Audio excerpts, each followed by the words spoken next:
Hello साथियों, मैं सौरभ कुमार सिंह और लगातार शिक्षक बहाली के मुद्दे पर आपको हम बताते चले कि जो समस्याएं हैं उस समस्याओं का निवारण नहीं हो रहा है। लगातार शिक्षक अभ्यर्थी परेशान हैं कि टीआरई 1 से लेकर टीआरई 2 तक जो भी मामले हैं, खासकर सप्लीमेंट्री रिजल्ट को लेकर उसके लिए सरकार की तरफ से क्या योजनाएं लाई जा रही है। क्या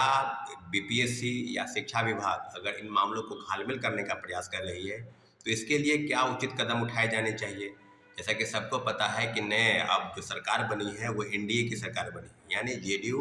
और बीजेपी की सरकार। तो जाहिर सी बात है कि आज कैबिनेट की बैठक होने वाली है, 11 बजे के आसपास बैठक होने हुई है और उसके बाद कई सरकार की तरफ से जो भी प्रावधान है उस प्रावधान को जो अमली जामा है वो पहनाने का प्रयास किया जाएगा।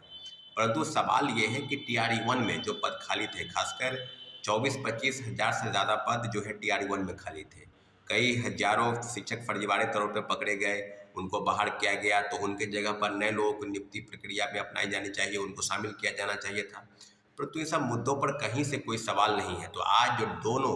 जो उप मुख्यमंत्री बने हैं, मुख्यमंत्री तो नीतीश कुमार ही हैं, परंतु दोनों उप मुख्यमंत्री से सवाल है, खासकर सम्राट चौधरी और विजय सिन्हा जी से,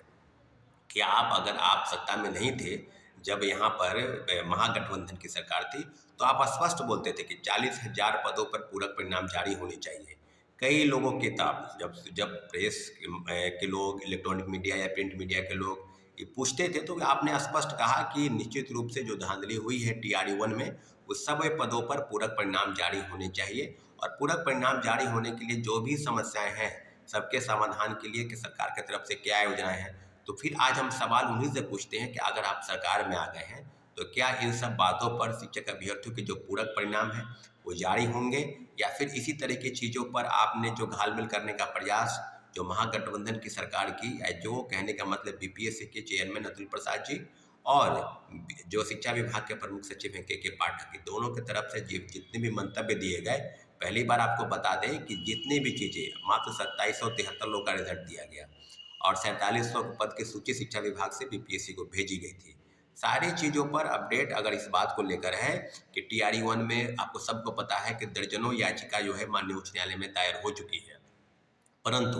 अगर सरकार के जो मुखिया हैं और मुख्यमंत्री और उप मुख्यमंत्री की तरफ से इस तरह की चीज़ें सरकार में आने के पहले अगर आप बोल रहे थे, अगर आज आप सरकार में हैं, तो क्या टीआरई 2 के जो बातें हैं उसको लेकर किस तरह के प्रावधान हैं। तो मुझे लगता है कि इस तरह की चीज़ों पर बीपीएससी को एक चिट्ठी भेजा गया है शिक्षा विभाग से कि जल्द से जल्द यानी 31 तारीख के पहले तक टीआरई 2 के पूरक परिणाम जो ग्रीवांसेस सेल में दिए गए हैं उनको, और जो आपत्ति के रूप में काफ़ी चीज़ें सामने आई है, कई लोगों का cut off, minimum cut off वो पार कर गए हैं, उनके लिए सारी चीज़ों पर अप टू डेट आपको बताने होंगे। तो एक बात स्पष्ट है कि बीपीएससी की तरफ से जो घालमेल करने का प्रयास किया है, 3 तारीख यानी 3 दिसंबर के दिन एक चिट्ठी जारी हुआ था, 3 जनवरी के दिन, कि हम लोगों की तरफ से एक चिट्ठी जारी हुआ है कि जो भी पूरक परिणाम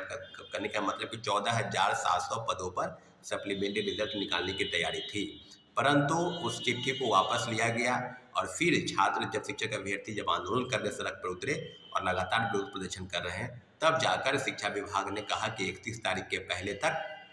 आप पूरक परिणाम जो भी लिस्ट है जो भेजा गया है, जो पद खाली है, सभी पर पूरक परिणाम जारी करने चाहिए। तो इस तरह की चीज़ सरकार बदल गई है, परंतु सरकार में जो लोग नहीं थे आज पुनः उप मुख्यमंत्री पद पर हुए हैं। तो उन डिप्टी सीएम से भी सवाल है और सरकार के नए गठन के बाद से एनडीए से भी सवाल है कि सत्ता में आने के बाद ये ना हो कि जैसे महागठबंधन की सरकार में हुआ, आपको पूरक परिणाम के लिए टीआरई 1 से लेकर टीआरई 2 तक सभी मामलों पर पहल करनी चाहिए। अगर आप पहल नहीं करते हैं तो ये मान के चले कि भी सिर्फ सत्ता के लिए बस खेल होता है और ये बस ये शिक्षक अभ्यर्थियों से, छात्रों से आपका कोई लेना देना नहीं, कोई सरोकार नहीं। ये सब मामलों को लेकर अगर एनडीए की सरकार संज्ञान नहीं लेती है तो शिक्षक अभ्यर्थियों का बहुत बड़ा आंदोलन आपको देखने को मिलेगा। धन्यवाद। जय हिंद।